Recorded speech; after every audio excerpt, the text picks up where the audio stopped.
the Brooklyn Nets came into the season with an interesting collection of pieces, but no real aspirations of competing in the Eastern Conference. So, of course, they did what everyone expected and traded off pieces at the trade deadline. No, they didn't do that for reasons that remain unclear. And for reasons that also remain unclear, they waited until the All-Star break to relieve Jacque Vaughn of duties after the game. Apparently, like a very, very strange timeline in Brooklyn right now. Adam Ambrecht is here from Locked On Nets to try and help us make sense of all of this.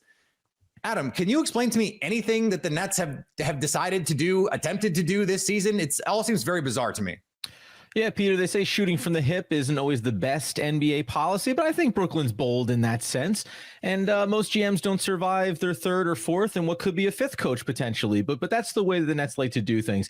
When it comes to Jacque Vaughn, we thought that him being fired in season seemed very unlikely because of what you mentioned there. There's not a ton of expectations for this team. A lot of turnovers after the superstars left last trade deadline. So why potentially put an in-house or outside candidate in a really difficult spot over the remainder of this season? And then once the deadline passes and the All-Star game passes, you just think that they're going to kind of stand pat. So no, there's not necessarily a logic to this pattern, short of saying that it seemed like Jacque Vaughn had kind of run out as a voice in the locker room and with these players. And even guys that are fairly company line, like Mikal Bridges, had started to become more vocal in feeling like things needed to change. Something had to be different. And we know you don't fire players, you fire coaches.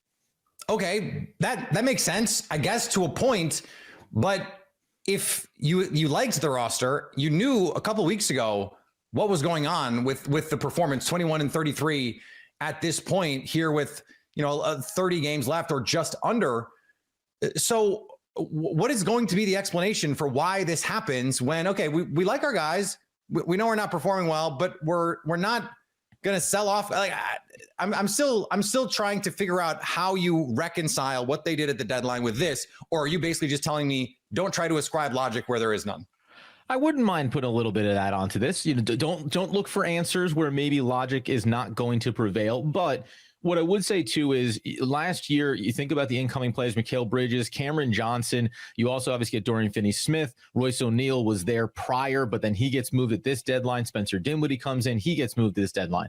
But last season, and even in the offseason, Cameron Johnson was consistently saying, well, you come in, it's different players, different schemes, different systems. We're all trying to learn new language, new verbiage. But once we get that together, we're really going to see things get cohesive and see that turning of the corner.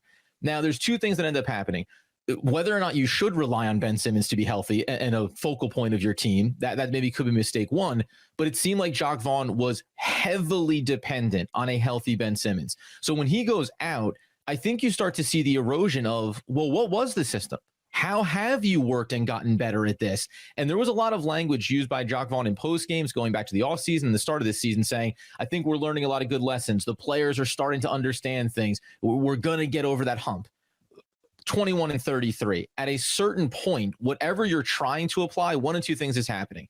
It's not landing with the players correctly, or you are not correctly using these players to the best of their abilities. And I think now what the organization will sell is you're going to see under Kevin Ollie, now named the interim head coach, you're going to see the maximized value of a lot of players that are not superstars, but are certainly an elevated player that we think are above role, but not quite elite. And it doesn't look like they were ever maximized under Vaughn this season. Yeah, tell me what you think Kevin Ollie brings that Jacque Vaughn maybe didn't. It seems to be, listen, he's regarded, and this is sometimes cliche terms, a very much player type coach. He obviously came from UConn. He had success after being named by Calhoun as his successor, leads him to a championship. Now, he doesn't leave under great terms there necessarily, but does move on to the G League with the Nets organization. He has familiarity from a developmental level, and that seems to be one of his tenets, bringing players along. So you have some young guys like a Jalen Wilson. He was old at the time of the draft. He's 23 now. You expect to see him get worked in here. But specifically, even on the offensive end, I would assume that he is going to come in and instill actions and systems on the offensive end that generate opportunities and situational basketball for Mikal Bridges, for Cameron Johnson, and then even specifically when it comes to Ben Simmons, who is healthy and playing now, and to Nicholas Claxton. You have to find ways to develop value for them when they are not on the basketball, because Ben Simmons can ignite that transition, But once he passes that ball off, if we're in half court sets, where does he function? Nicholas Claxton is great going towards the rim, but if he's going to be holding the ball at the top of the key, how do you make sure you get guys open? I expect to see maybe some more horn actions, maybe some floppy sets as well. You try to do double screens, drag screens, create open space for these guys to work. Stay up to date all year on the Brooklyn Nets by subscribing to Locked On Sports today and Locked On Nets on your favorite podcast app and on YouTube.